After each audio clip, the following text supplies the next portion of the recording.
Esta es una producción de MMK Podcast. El pastor Mauricio Sánchez Scott te invita a explorar qué quiere decir tener una vida espiritual en un mundo lleno de transformaciones con un enfoque súper claro y abierto.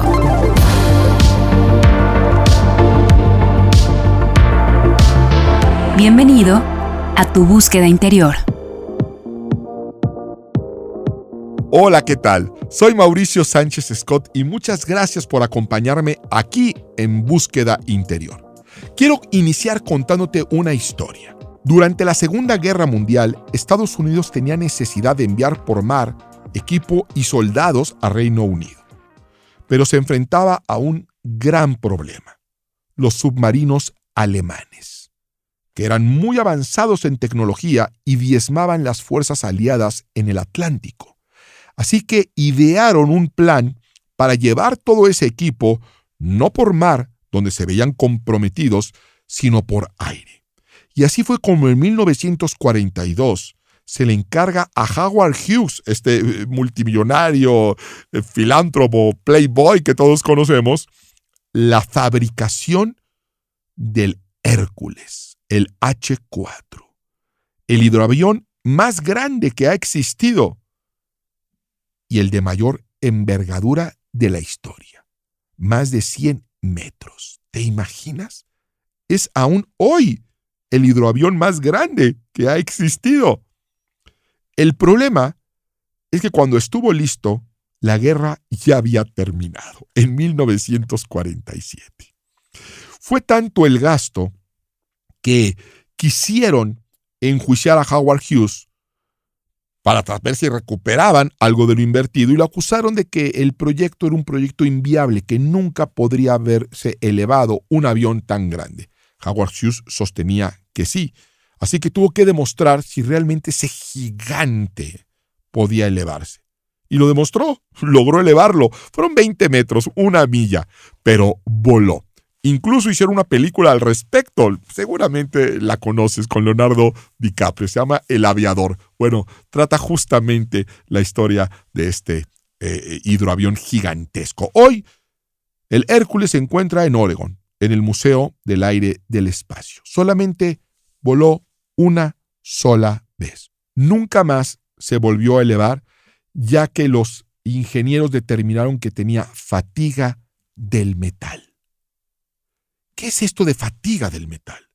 Bueno, cuando un metal está sometido a cargas cíclicas, aunque la tensión sea relativamente inofensiva, el material va a acabar por romperse. Y este tipo de fallo no se manifiesta exteriormente, sino hasta que se rompe. Es decir, los esfuerzos cíclicos o repetitivos sobre componentes metálicos, y en especial en el acero, provocan roturas a tensiones mucho menores que aquellas que se podían esperar al aplicar un único esfuerzo estático. Déjame ponerte un ejemplo. Toma una cuchara y trata de romperla separándola con tus fuerzas. Será imposible. Toma dos grandes y robustos hombres que cada uno tome un extremo de la cuchara y que jalen cada uno en lados contrarios. No van a poder romperla. Bueno, trata de romperla a golpes. Golpea la cuchara sobre una mesa o con una pared. No vas a lograr romperla. Bueno, quizá con una cegueta va a ser mucho esfuerzo. Pero si tú tomas esa cuchara y empiezas a doblarla para un lado y para el otro, no vas a requerir mucha fuerza. Y así lo sigues haciendo de manera cíclica, de manera repetitiva. Va a llegar el momento donde la cuchara se va a romper. Hay un refrán que dice: tanto va el cántaro al agua hasta que se rompe, ¿no es cierto? Bueno, si un metal, ante una fuerza pequeña, pero cíclica, llega a fatigarse y romperse, imagínate nuestro corazón. Tú puedes pensar que tienes nervios de acero, temple de acero. Bueno, el acero también se rompe, y se rompe fácilmente con cargas cíclicas y repetitivas. En Gálatas 6:9 leemos: no nos cansemos de hacer el bien, porque a su debido tiempo cosecharemos si no desmayamos, si no desfallecemos. Y pocas cosas nos pueden hacer desfallecer, desmayar, derrotarnos, darnos por vencidos con tanta facilidad como sufrir fracasos cíclicos. Ni siquiera grandes fracasos, no el gran fracaso, no, pequeños fracasos, pero cíclicos. Demasiadas pequeñas oportunidades perdidas. Desilusión tras desilusión. El famoso ya merito. La tercera es la vencida y ya vamos en la quinta, sexta, séptima. Y entonces viene esa no fatiga del metal, sino esa fatiga emocional que nos lleva a rompernos. ¿Te acuerdas qué pasó con este avión Hércules gigantesco que apenas se elevó? Terminó en un museo. Pero tú no fuiste diseñado por Howard Hughes, tú no fuiste diseñado por unos ingenieros en aeronáutica, tú no fuiste diseñada por un hombre, sino por Dios, para cosas grandes. Y Dios no nos creó para apenas elevarnos, no, lo hizo para levantar alas como las águilas, para elevarnos a distancias inimaginables para nosotros. Y nos dice en la Escritura por medio del profeta Isaías, levántate y resplandece. Y cuando tú entiendas esto, que fuiste diseñado para volar, vas a cobrar ánimo y solamente vas a necesitar tomar acción. Así que yo tengo para ti una enseñanza práctica hoy. No te canses de hacer lo correcto.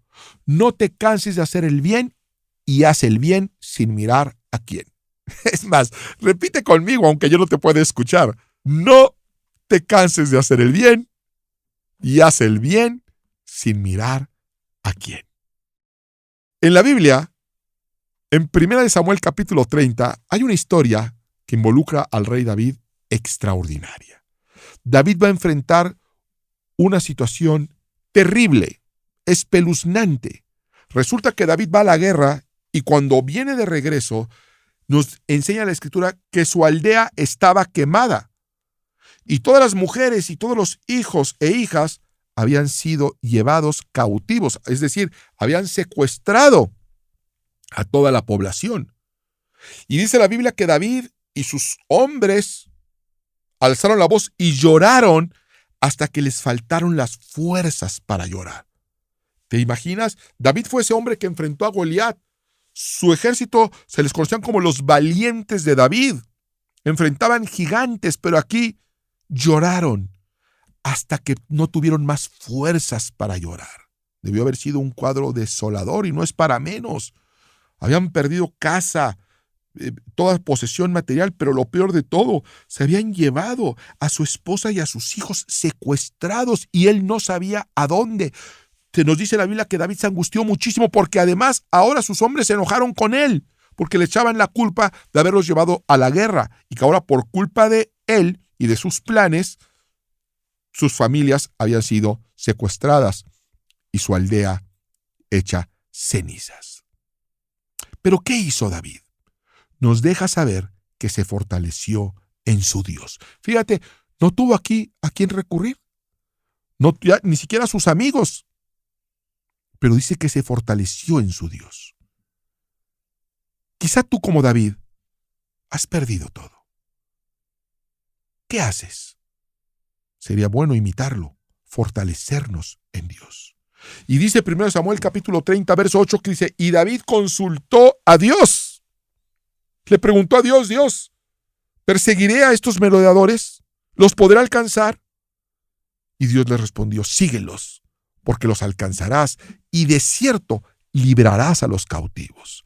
Cuando tú consultas a Dios, cuando tú consultas la Biblia en tus problemáticas, en tus circunstancias, en tus pérdidas, ¿qué te dice Dios? Te dice, ya no hay nada que hacer, no puedo hacer yo nada al respecto. Híjole, pues no, este problema sí me supera. No, claro que no. Dios siempre va a decir lo mismo. Levántate, resplandece, sigue adelante, no te rindas, porque vas a recuperar lo perdido. ¿Y qué fue lo que sucedió? Bueno, si sigues leyendo te das cuenta que David parte, él y sus hombres, llenos de angustia, sin saber a dónde, pero va a suceder algo muy curioso. Él sigue avanzando, realmente sin certeza de dónde estaba su familia, pero confiado en Dios, cansado de caminar. De hecho, muchos se van quedando en el camino, pero David seguía avanzando, no desfallecía, no se rendía. Y dice que llega un momento donde en campo abierto, en el desierto, encuentran a un hombre egipcio medio muerto, muriéndose ya, muriendo de hambre, muriendo de inanición. Y David lo toma y le da de comer, le da pan y le da agua. Nos dice la Escritura que también le dieron higos secos y racimos de pasas. Y luego de que comió, dice, volvió en él su espíritu, porque no había comido pan ni bebido agua en 3 días y 3 noches. Entendamos lo que sucedió aquí. David está en un momento terrible, está buscando a su familia y de repente se topan con un egipcio, pues ya muriendo de hambre, ya dice que su espíritu ya lo había abandonado prácticamente. Entendamos que cuando se nos dice en la Biblia que era un egipcio, en el contexto recordemos que los egipcios eran enemigos de los israelitas. De hecho, los esclavizaron durante 400 años. Y David podría haber dicho, mira, ya se está muriendo, es más, ya está muerto, ya déjenlo. Yo tengo prisa en alcanzar a mi familia, sacarlos de ese secuestro en el que estén, pueden matarlos en cualquier momento, ni siquiera sabemos si estén vivos todavía. Y este es un vil egipcio, y ya no hay mucho que hacer por él. Y además es enemigo. Pero no fue lo que hizo David. David tenía un corazón conforme al corazón de Dios, dice la Escritura. Era un hombre noble, y le hizo un bien a este egipcio. ¿Qué sucedió? Pues fíjense nada más los que son las cosas. Resulta que este egipcio era esclavo de los malhechores que habían llevado secuestrado a la familia de David. Y entonces le dice, no, pues es que a mí me dejó aquí mi amo a morir porque me enfermé. No querían detenerse porque habían asolado una aldea, la aldea de David. Y se llevaron el botín y se llevaron a todos los aldeanos. Yo me enfermé y mi amo, que es un mal amo, me dejó aquí a mi suerte y ahora ustedes me han salvado. Me hicieron un bien. ¿Cómo puedo recompensarlos? Y David le dijo, ¿tú sabes dónde está ese campamento? Y dijo, claro, yo sé a dónde se dirigen. Y fue así como David supo a dónde dirigirse. Y libró David todo lo que habían tomado. Libertó a sus mujeres, libertó a sus hijos y no les faltó cosa alguna, chica ni grande, del robo y de todas las cosas que les habían tomado. Todo lo recuperó David. Todo. Incluso tomó las ovejas y el ganado mayor de botines de otras aldeas que estos malhechores habían robado. El punto es que David hizo el bien, sin mirar a quién. Y ese pobre hombre muerto de sed, muerto de hambre, era la clave para la victoria de David. Si David hubiera pasado de largo, no hubiera sabido nunca dónde estaba su familia. Pero David hizo el bien sin mirar a quién y fue recompensado por ello. La Escritura dice que somos hechura suya, creados en Cristo Jesús para buenas obras, para hacer el bien, las cuales Dios preparó de antemano para que anduviésemos en ellas. Efesios 2:10. Dios preparó de antemano un camino y cuenta con tu buen corazón. Cuenta con tu buen hacer. Y te puedo asegurar que Dios preparó egipcios en nuestro camino. Gente sin influencia, sin recursos, gente abandonada, pero que mañana serán la puerta a tu bendición. Dios sabe que estás cansado. Dios sabe que estás al punto de quiebre.